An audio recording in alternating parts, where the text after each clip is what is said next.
following is a research abstract for IT program management, and the subject matter that I will be discussing is the subject of motivation.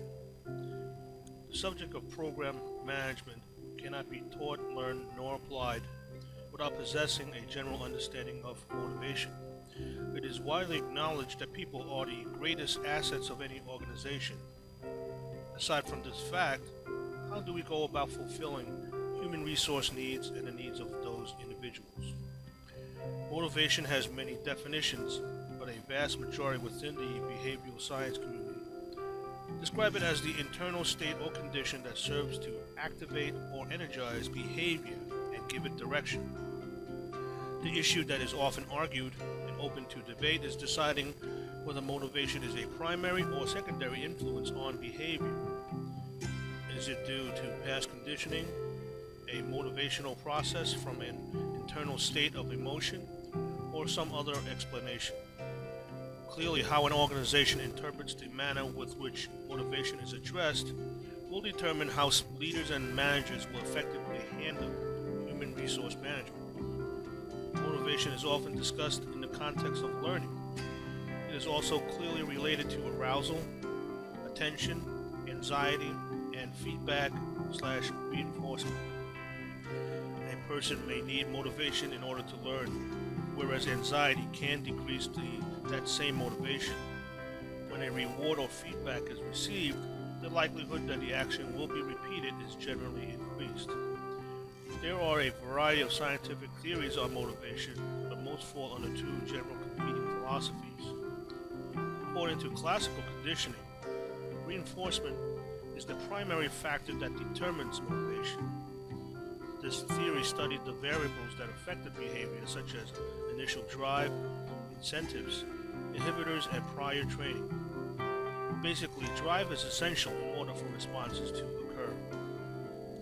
In the cognitive approach to motivation, it states that motivation serves to create intentions and goal-setting acts such as achievement.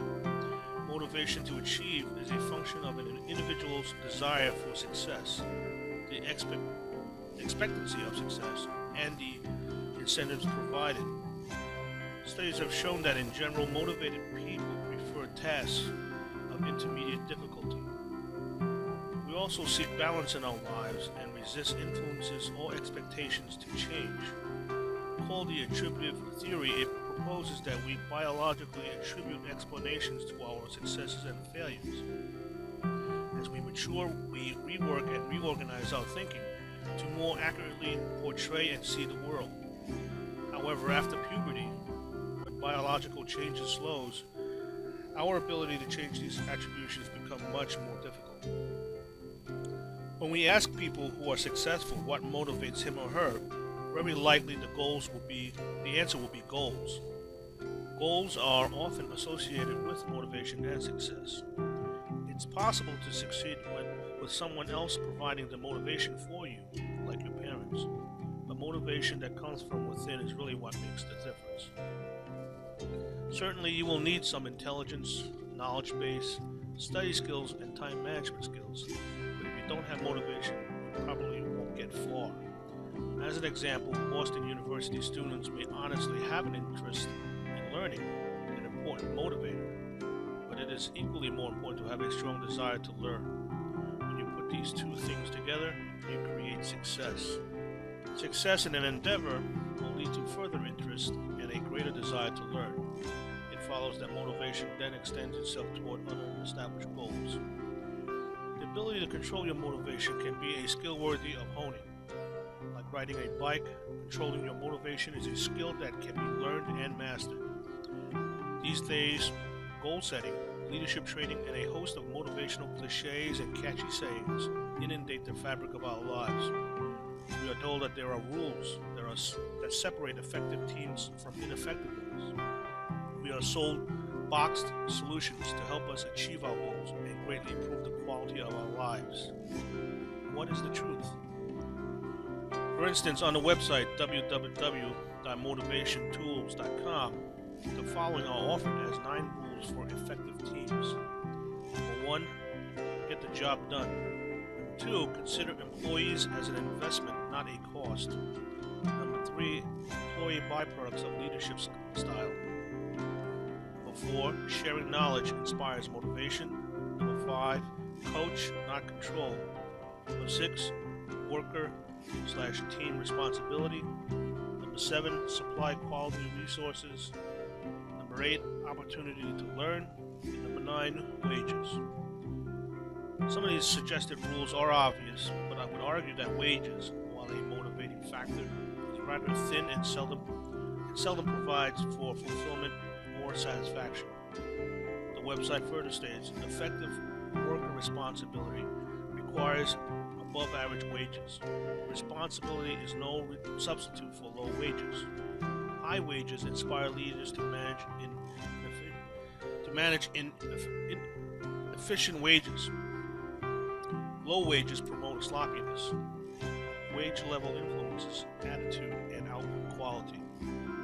The author of this site may want to examine the U.S. military as a contradiction to this rule. Corporate America is constantly looking for ways to operate more efficiently and to increase productivity. This has brought about the motivational talk circuit that regularly offers celebrity speakers the opportunity to offer their perspectives on a broad range of issues and opinions. Colin Powell, Mary Lou Retton, Donald Trump, and a host of others receive generous appearance fees in return for inspirational stories, moving speeches, and motivating opportunities. There are others like Tony Robbins, a best-selling author and motivational speaker, whose philosophy is based on attractively packaged self-help methods borrowed from other sources that are mixed with hyperbole, anecdotal evidence, and flashy marketing.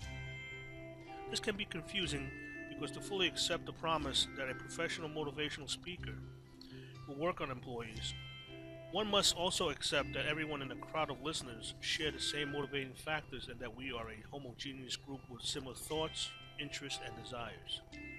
By far, the very complex nature of human relations ensures that human resource management by leaders and managers will test any management plan. Simply requiring a skill set and a formal education will not guarantee a contributing employee, let alone a successful project at the end.